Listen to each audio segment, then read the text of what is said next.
Welcome to that channel, Dad's Danger. And today I'm going to talk about what's going on and what's being said on the other side. So if you're interested, go ahead and stick around and let's figure out how I'm going to recruit CNN and Marco Rubio to go ahead and do that.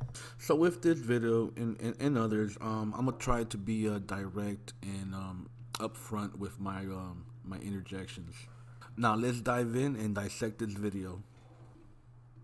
Did President Biden have ordered that it be shot down anyway, regardless of that risk? No, not regardless of the risk. First of all, they can track these things. I would hope you can track a slow-moving balloon that clearly is headed here, as you can see from its trajectory. I think that's one of the things we'll learn this week is how soon, how late into January did they already know that there's this high-altitude balloon and what its trajectory was and where it was headed, and why didn't they take action at that time? That's number one. That's funny that he would ask that because I had the same question. So I went ahead and did some little searching, and I found this. It was actually on January 23rd. Saturday, January 23rd, the balloon entered American airspace flying in and around the southern tip of Alaska. It then crossed north of the Aleutian Islands and over the state's mainline. At this point, U.S. officials had not publicly acknowledged or the balloon or its presence in the United States. This arrow, I'm gonna use the arrow to let you know where the Aleutian Islands is at, where it's located, and it's south of Alaska, the southern tip of Alaska. So these are considered the Aleutian Islands, and it was found out that the balloon actually traversed or crossed these islands and headed into Canada, into Idaho. And from Idaho, it went down to Billings, Montana. And I'm just approximating where Billings is located, but I know it's somewhere around here. So let's move on with his thoughts, opinions, and questionings, because I like the way it's going. But I don't think the technology or the existence of these things is a great mystery. I think what's embedded here is a clear message. It's not a coincidence that this happens leading up to the State of the Union address, leading up to Blinken's visit to China. The Chinese knew that this was going to be spotted. They knew that we were going to have to react to it. They flew it over military installations and sensitive sites right across the middle. I mean, look at the flight path of this.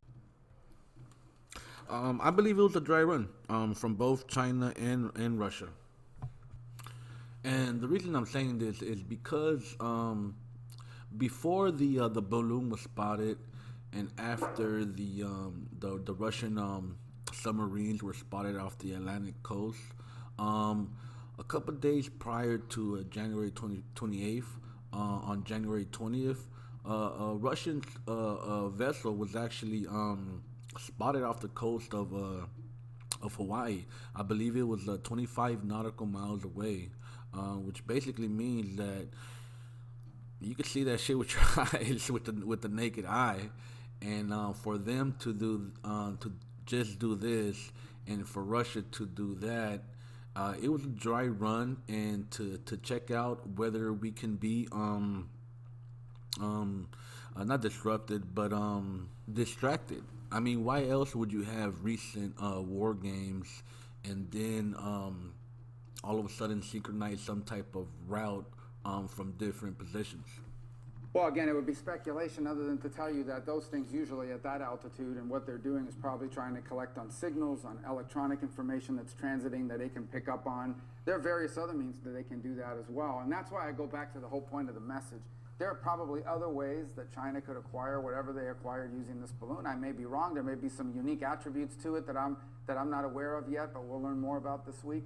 To those that don't know, it's actually widely known, and not just here in the United States, but I'm actually talking about worldwide, that TikTok is actually owned by the government of China, and many are speculating that that TikTok is being used to surveil both the consumer and also what's around them.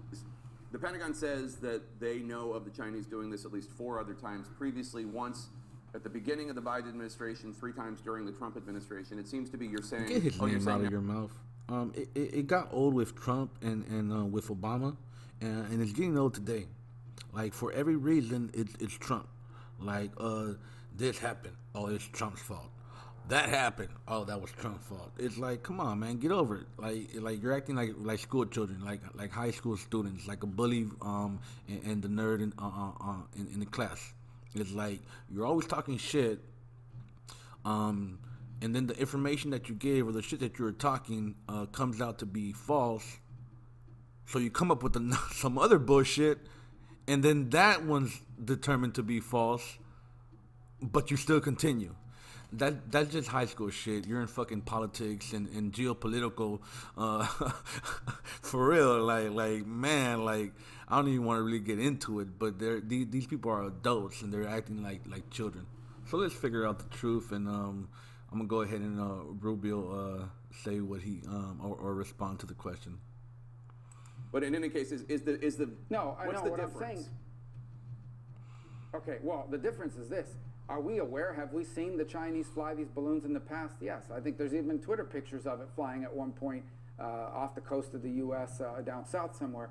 The existence of the balloons is not a mystery to people in that field. What we've never seen, what is unprecedented, and whoever the source was at the Department of Defense would have to acknowledge this, what is unprecedented is a balloon flight that entered over Idaho and flew over Montana, over all these sensitive military installations, Air Force bases, ICBM fields, right across the middle of the country. That has never happened before. That is unprecedented. That it flew briefly over some part of the U.S. or continental U.S., that's one thing. But what we saw this week, it's unprecedented. And Rubio acknowledged that the balloons that I believe his name's Tapper, Tapper was talking about, it did happen, but it didn't cross the country. It actually was around the borders of the country.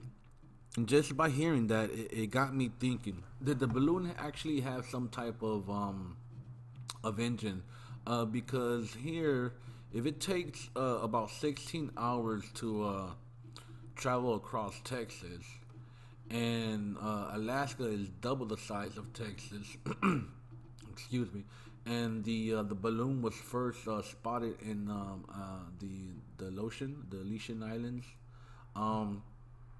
Did the balloon have some type of motor, some type of engine to move it across this vast land into the middle of our country?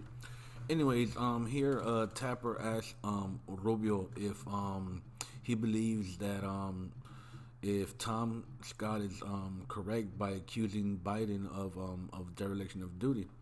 And I have to agree with Rubio with what he had to say. And well, I think the dereliction of duty begins with this. Why not on Tuesday or Wednesday? You know people are going to see this. At some point, you're going to have to disclose it, and they probably didn't want to because they didn't want to have their hand forced on canceling this Blinken visit, and so they didn't want to have to talk about it. But why didn't the president go on television? He has the ability to convene the country in cameras and basically explain what we're dealing with here and why he's made the decisions he's making and what they intend to do. I don't understand. Once they went public with it, knowing the amount of interest this was going to generate, presidents have the ability to go before a camera, go before the nation, and basically explain these things early on. And his failure to do so is, I don't understand that. I don't understand why he wouldn't do that. And that is the beginning of dereliction of duty. And the second is, we have to act swiftly on these things. I think that's part of the... Coming up is another strong statement by Rubio. And it's actually, with what he said, man, you could really jump into a dark-ass rabbit hole. So after he says what he says, I'm going to go ahead and tell you some information that I actually know to be fact.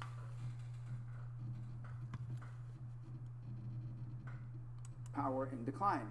That is what they believe to be the case. That is what they are working on. And we have to determine whether we're going to allow the world to head in that direction or not. And then there's all sorts of things we need to do, from how we're postured militarily in the Indo-Pacific, all the way to what kind of companies do we allow to operate in the United States and spy on us because we've invited them in, because they're in our infrastructure, in our telecommunications infrastructure, because they're buying land, because they're buying farmland, because they're wiping out key industrial capabilities of this country. There's all kinds of things that need to be discussed when it comes to China, because this is the... And this rabbit hole goes back to TikTok and other things. But first we're going to talk on TikTok. A lot of people don't believe that TikTok or the Chinese are spying on Americans or people around the world from TikTok. But actually, if you go to any Google search or any search for that matter, search where is TikTok banned, and you'll find multiple countries that has banned TikTok. And if you read through some of the articles, they tell you why and what information and what proof they have to believe that China is actually not just spying on the government or their government, but also on their civilians or their citizens. Another conspiracy theory is that China is buying land here in America, and again, a lot of people don't believe it. But again, all you have to do is just Google search or whatever search engine you use. But that's all you have to do, and you'll find out that they've built farmlands. They bought up farmlands. They built infrastructure there. Their actual lease. It has a provision where nobody from the American government can actually go into these buildings. If it's truly is being used for farming, why in the hell can't we inspect it? And that's according to their lease. And apparently, the American government, or at least this administration, abides by those terms, but they don't abide by our fucking constitutional rights, and that's what really is getting me pissed off. So before going into a rant on something that you may not want to hear, let me go back to the rabbit holes, aka conspiracy theories no more. Public schools, public and private schools. China is funding a lot of our public schools and a lot of our private institutions. Besides that, China they fund actually the NBA. That's why when LeBron is spoken about China, he just stays quiet. He stays quiet because a big ass piece of his paycheck comes from China.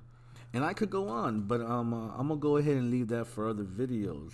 So I'm gonna go ahead and shut this video down. But before I do that, I'm gonna give Marco Rubio his final statement and leave you with this: prepare for the worst, hope for the best. Over China, the Goodyear blimp flew over China. They'd shoot it down. Like, subscribe, and comment.